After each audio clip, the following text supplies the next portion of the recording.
It's my confession. It's a secret I've held back from you guys for too long. I once bought a guitar kit. It was a guitar fetish guitar kit. It seemed like such an innocent act at first, so cheap. I mean, it's what could go wrong? It's a simple guitar kit, right?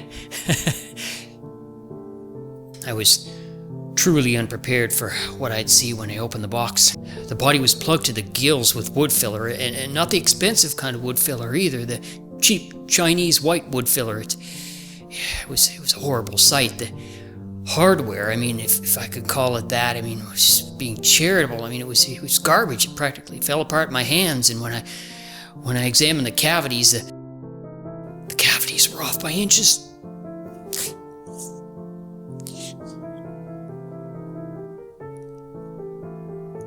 I never truly recovered from that bad guitar kit experience. Years of therapy and guzzling cheap wine and even cheaper whiskey on late nights, wondering if there was any end to the madness. I tried to salvage that guitar, I really did, by putting a galvanized steel pickguard on it and slapping on a light stain, and I sold it to an old man, and for a while he seemed happy, but sadly this story doesn't have a happy ending. That man went on to co-manage the Chicago White Sox 2024 season, and I mean, who can forget the horrors of that? But no, I've got to suck it up. Today, I've got to put on a brave face. Today, we have a new guitar kit to open. It's a pre-made kit, a prefab kit, a snap-together kit where the body is finished, the neck is finished, and everything's pre-drilled, and hopefully everything will just snap together with a quick connect kit. And here is that kit. It's a Leo James kit. It's a fairly cheap kit. This could be the last vestiges of my sanity, but, well, I've got to dive in and put on a brave face, so here goes. Cut this open with my trusty knife. Actually, just a standard kitchen knife. My trusty knife long ago abandoned me in my moments of absolute darkness, but anyhow, good sign. This appears to be a guitar body. Nicely packaged as well. Take this off. It's nicely wrapped, kind of like the Shroud of Turin or something. Ah yes, a nice red, a nice poppy red. Kind of like the poppies that grew on the grave of my hamster I buried in 7th grade. No, Thrompton, don't go there, stay positive. Anyways, no chipping around the neck pocket, one good sign of a decent finish. So, and let's take a look at the neck. Seems to be a decent maple neck, lightly finished. Looks like a kind of a flatter radius here, with a medium jumbo frets, and no fret sprout that could leave your hands cut and bleeding and your mind and soul torn apart. So now this comes to 2 pickguards here, a black pickguard and this loaded white pickguard with the solderless Molex connector, which is nice to see. Quick connect system again. And as for the rest, you get the standard truss rod, wrench, cable, and strings. And then you get a loaded arm and knuckle style bridge, again with the Molex connectors, so you can quickly connect everything together and get back to stewing in your eternal misery and despair. And finally, the rest of the kind of standard looking hardware here. So that's it, folks. That's what you get in this kit. So folks, right out of the box, especially for the price, I am pleasantly surprised. Good start, but there's still a chance that this could fall apart catastrophically and send me spiraling into an unrecoverable pit of despair. So to find out whether that happens, let's get this all up to the bench, crack open this hardware, slap it all together as a first step. I'll see you at the table. So let's start by running the body ground lead. Typically, if the holes aren't drilled large enough for this lead, there's going to be plenty of curse words uttered when you try to push any additional leads through, but this seems to go fine. Tap, tap, tap, and you're good to go there. Now we'll fit this bridge on. Screws seem to line up okay, I guess. First thing I noticed though, screws they gave you seem too large for these holes. They actually kind of look like small neck screws, so unless you're willing to torque those screws hard or drill those holes out a bit more, you might consider using a couple smaller bridge screws if you've got them handy. These are pretty tight. Second issue I notice, The majority of screw holes don't line up with this pickguard, unfortunately. This is like the third time I tried to fit it on and line it up with that neck pocket, and I just couldn't do it. So yeah, some of these holes are going to need to be filled and re-drilled because this is not fitting flush with the pocket, and that is going to be a problem once we get to that neck fitting. And here's a shot of the pickguard at the neck pocket, and yes, this is quite off center, so yeah, there's probably going to be a bit of an issue. On a brighter note, the quick connect Molex connectors are handy, just 3 connections, neck, bridge, and output, and you are done.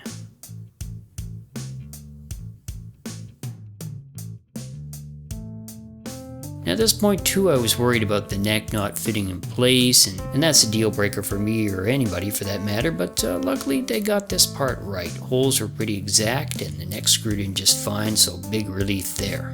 But as anticipated, putting that neck on required me to do some substantial filing of that pickguard around the pocket, so minus 100 points for that, Leo James. Now just a tip here on how and where to put on string trees. What I do is I usually line up the lower tree between the 5th and 6th tuner once I got those all on, as you see here. Then stagger the upper tree right above that, and then I use a high-speed bit to carefully mark my holes, give it a couple turns, and then I can drill once I've marked those.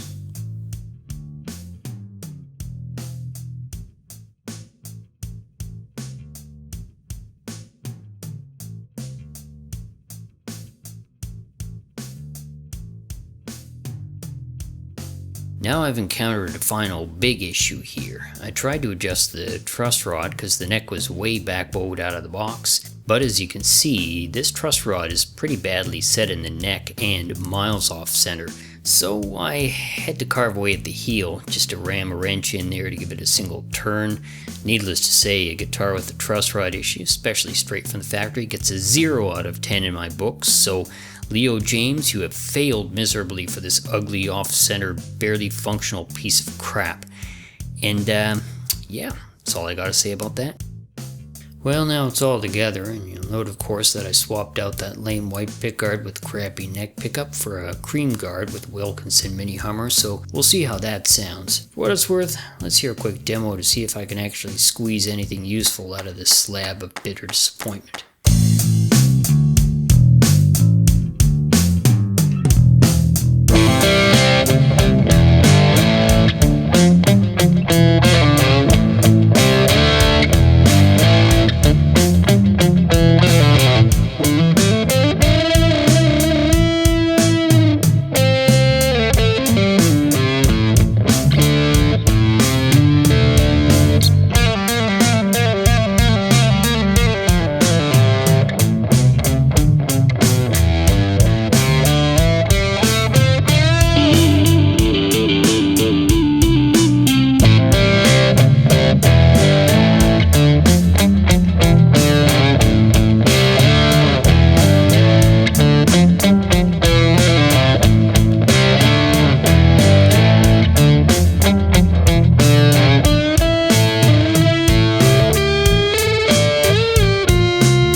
So guys, there you have it, this Leo James Telecaster kit for what it's worth. Interesting to put together a finished kit for once, and in this case kind of frustrating too. On the good side of things, it's got a pretty bulletproof red finish. It's like poppy red or Pontiac Fiero red, let's call it. The hardware was actually surprisingly good. I was actually kind of impressed by that. The tuners held tune perfectly well. And you know, the whole solderless kit thing, that's really going to appeal to somebody that really hates soldering, or maybe a younger person that doesn't have a whole lot of soldering skills and wants to get into the delicate art of guitar building, so to speak. On the bad, as you saw, a lot of the pickguard holes really didn't line up. I had to do a lot of filling and re-drilling, and standard pickguard really doesn't fit at all. So I mean, this, I pretty much had to plug up all the holes before putting this new pickguard on.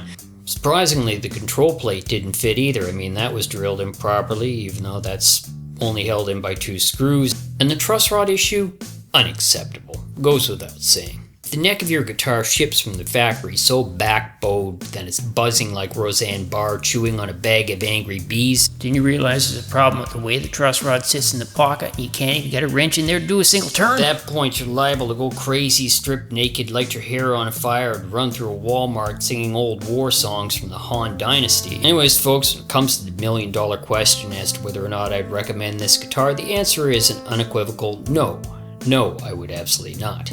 This is not a snap-together kit in the sense that you just kind of throw it all together, everything fits into place, and then you just adjust the action and intonation, and you're 3/4 of the way there. Chances are, depending upon the version of the kit you get, I mean, you may have to fill and re-drill all the holes on the pickguard. The control plate might not fit. You may have to carve away at the pickguard a bit. So I would stay away from this kit and go for something a little more pricey and a little more quality, maybe something from StewMac or something rather, or Solo Guitars, or one of those companies where you're actually getting a quality product. In the end, folks, this guitar has failed to soothe my jangled nerves. I'm not sure whether I'll ever get over that horrible experience with that GFS kit some 10 years ago now. I guess I'll just keep looking for that right guitar kit, the guitar that may finally bring me peace again and stop me from looking over my shoulder every 5 seconds thinking I'll once again see a horrible apparition of that awful GFS guitar kit. Anyways, guys, thanks so much for joining me on this Leo James guitar kit build. If you like what you saw, be sure to like, comment, subscribe, and so on and so forth. Keep on playing, and keep watching the channel for a whole lot more.